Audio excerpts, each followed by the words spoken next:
ఆపరేటర్ల జీతాలు ఇవ్వాలి, ఆపరేటర్ల జీతాలు ఇవ్వాలి, ఆపరేటర్ల కమిషన్లు పెంచాలి, ఆపరేటర్ల డిమాండ్లు నెరవేర్చాలి, ఆపరేటర్ల డిమాండ్లు పరిష్కరించాలి, ఈ సేవా సమస్యలు పరిష్కరించాలి, ఈ సేవా సమస్యలు పరిష్కరించాలి, ఈ సేవా ఆపరేటర్ల డిమాండ్లు పరిష్కరించాలి. జై మీ సేవ, జై జై మీ సేవ, జై మీ సేవ, జై జై మీ సేవ.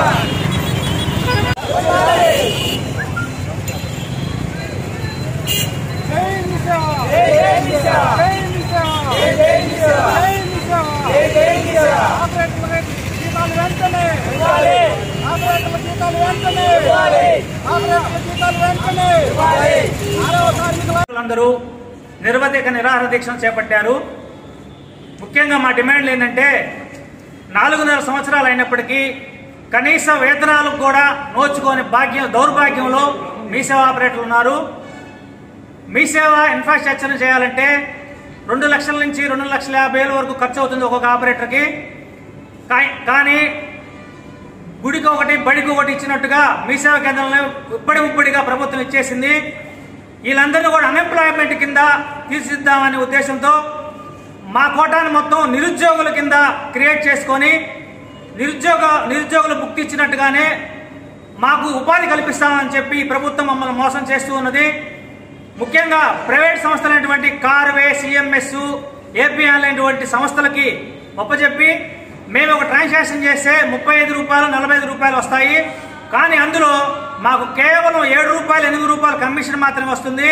కానీ ప్రజలారా చూడండి, ఈరోజు మీరు అనుకుంటున్నారు మీ సేవా కేంద్రానికి వస్తే డబ్బులన్నీ వీళ్ళకి వస్తున్నాయి, వీళ్ళు దర్జాగా బతుకుతున్నారని మీరు ఆలోచిస్తున్నారు ప్రజలారా. కానీ అది మేము ఓన్లీ సేవ మాత్రం చేస్తున్నాం ప్రజలారా. మీరు ఒకసారి ఇది గుర్తించండి. మేము ఆకలి కేకలతో అలమటిస్తున్నాము. ఈ రోజున మీరు గుర్తించి ప్రతి మీ సేవ ఆపరేటర్ చిన్న కనీస అవసరాలు మేము కోరుకుంటున్నాము. విద్యుత్ బిల్లులను పూర్తిగా మాఫీ చేయాలని, ఇంటర్నెట్ బిల్లులను మాఫీ చేయాలని, తర్వాత కనీస వేతనాలను అమలు చేయాలని, మమ్మల్ని కార్మికులుగా గుర్తించాలని మేము కోరుతున్నామయ్యా. ఇంతకాడికి మాకు చిన్న కోరికలు కూడా ప్రభుత్వం నెరవేర్చట్లేదు.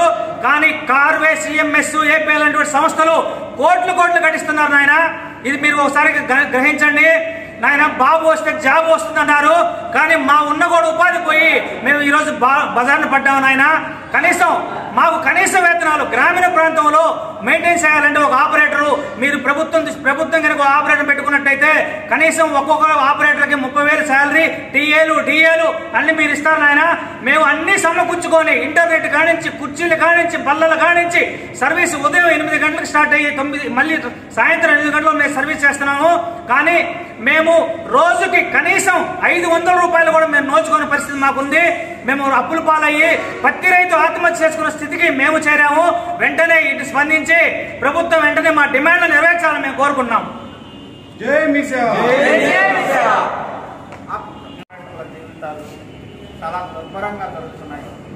ఇది ప్రజలకు చాలా వరకు మీరు ఇచ్చే ఏదైతే సర్వీస్ ఫీజు 35 రూపాయలు 45 రూపాయలు ఉంటాయో అవన్నీ మాకే వస్తున్నాయన్న అపోహలో ఉన్నారు ప్రజలు. కాదండి, అర్థం చేసుకోండి దయచేసి.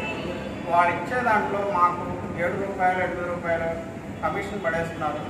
కనీసం మేము 6 సంవత్సరాల నుంచి నడుపుతున్న అదే 6 రూపాయలతో ఈ మధ్య ఏదో పెంచిన 1-2 రూపాయలు పెంచేసి మా మొహాన్ని పడేసి మాకంటూ ఒక జీవితం కానీ వేతనం కానీ లేకుండా ఈ దుర్భర జీవితాలు ఇంతే నడుస్తున్నాయి. పైగా చేసే కమిషన్లలో ఒక రెవెన్యూ శాఖకే 10 రూపాయలు కేటాయిస్తున్నారు. 10 రూపాయలు వాళ్ళు ఉపయోగించుకొని అక్కడ చేసింది ఏమీ లేదు, వేస్ట్గా వాళ్ళకి ఇస్తున్నారు తప్ప మేము కష్టపడి 24 గంటలు కష్టపడుతున్న మా మీ సేవ ఆపరేటర్లకు అలాంటివేమీ పెంచకుండా ఈరోజు కూడా ఎలానే గడపాలంటే మా బ్రతుకులు రోడ్డు వెంట పడుతున్నాయని మీకు మా ఆవేదనని అర్థం చేసుకోవాల్సిందే కోరుతున్నాము.